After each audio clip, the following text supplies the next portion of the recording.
Ito 10 payo sa mga gustong tumanda na malakas ang katawan. Okay, sa mga medyo nagkakaedad na dyan. Okay, 10 payo sa mga gustong tumanda na malakas ang katawan. Number 1, babasahin ko lang to, hindi ko na explain para mabilis tayo. Medyo mahaba ito 10 eh.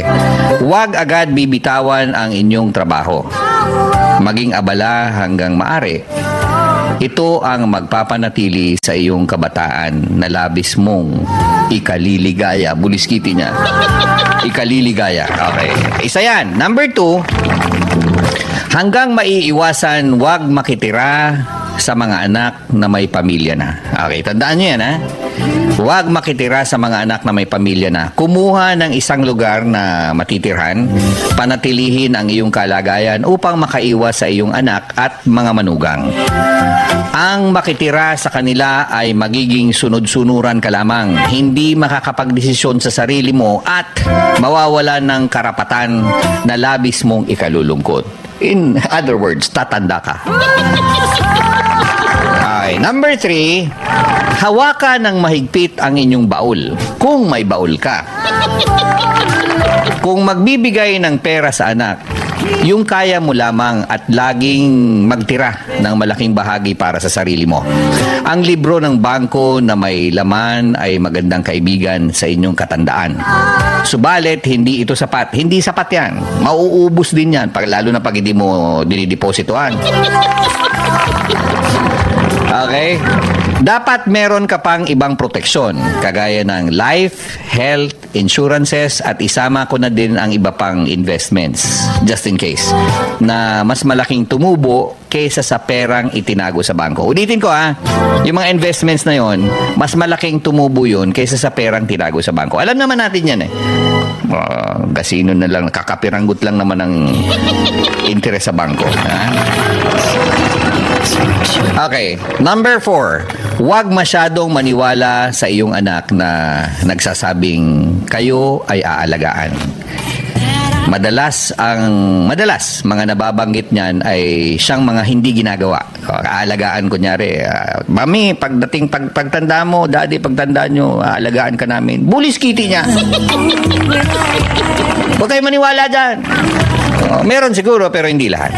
Madalas ang mga nababanggit niyan ay siyang hindi magagawa o gagawin ng mga anak. Ang mabuting anak ay hindi nagbabanggit ng anuman. Okay, tandaan nyo yan. Ang mabuting anak ay hindi nagbabanggit ng anuman. At ang masamang anak ay kailanman hindi tutupad ng pangakong binitawan. Buliskiti ang bigat niyan. Number 5, upang manatili kang masaya, panatilihin ang pakikipagkaibigan at magdagdag pa hanggat maaari. Humanap ng mga kaibigan na mas bata sa iyo. Di ba? Matanda ka na, kinakaibigan mo pa matanda rin. Huwag na. Humanap ng mga kaibigan na mas bata sa iyo. Ang matatanda ay malapit ng mamahinga at ikalulungkot mo ng labis ang paghahanap ng kapalit. Kung ang kasama mo puro matanda, sooner or later may malalagas dyan. O pag nawala yung isa, malulungkot ka. Diba? Madidepress ka and so on and so forth. Tatanda ka. Okay? Sumali sa mga magagandang asosasyon, grupo, kooperatiba o apostolada. Number 6, maging maayos, laging maganda. Ito maging maayos, laging maganda, malinis at mabango. Ang katandaan ay hindi dahilan upang ikaw ay maging madungis at nanlilimahid. Sila ay di dapat mandiri sa'yo, kaya pangalagaan mo ang iyong sarili. Di ba? Pansin nyo yan? Pag matanda na, amoy lupa na. Minsan nga amoy suka pa. Wag naman, wag ganun. Okay lang kung amoy asin. Ano amoy ng asin? Di ko alam, Amoy bawang, sibuyas, Diyos ko. Okay, mga misis yun. Number 7, maging abala sa paggawa ng kabutihan sa kapwa. Asikasuhin mo sila para asikasuhin ka din nila. Ayon sa law of ripple effect. Huwag kalilimutang magdasal araw-araw. Hindi ito nangangahulugan na magnubina kayo, o magrosaryo kayo. Magdasal. Magpasalamat. Lord, thank you, Lord. Yun ang pinakamagandang dasal. Number 8. Number 8, huwag panghimasukan ang bahay o ang buhay ng inyong anak. Ulitin ko, huwag panghimasukan ang buhay ng inyong anak. Hindi sapagkat anak mo sila, ang lahat ay magugustuhan mo. Ang lahat ng magugustuhan mo ay magugustuhan din nila. No, no, no, no, no, no, no, no. No, no, no, no, no, no, no. Alalahanin mong nagbabago ang panahon. Okay? The constant change.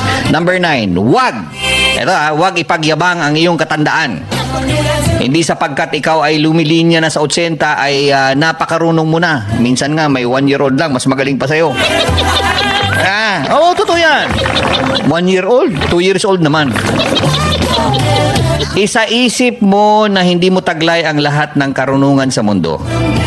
Huwag mong isipin na ang katandaan ay kalagayan upang maging inutil ka, ulyanin ka, at wala kang silbi sa buhay. Makipagpaligsahan ka sa lahat ng bagay para may dahilan ang bawat pagising mo sa umaga. Kasi kung wala ka ng dahilan, bakit ka bumabangon sa umaga? Wala ka na, be. Okay? At sa wakas, huwag maging makulit. Ito talaga. 10-10, makulit ka. Huwag maging makulit. Huwag ikwento ang nakaraang panahon ng paulit-ulit. Pulis Kitty na, alam nyo to, paulit-ulit. Mga naikwento mo naman ng mga 100 times. Huwag ikukumpara ang mga bagay-bagay na makakasakit ka sa pamilya. Huwag maging mapaghanap. Matuto kang magpuri ng magagandang nagawa ng kapamilya mo upang manatili ang magandang samahan. Hanggang kaya, magbasa ng dyaryo kung may dyaryo pa ngayon. Online na lang.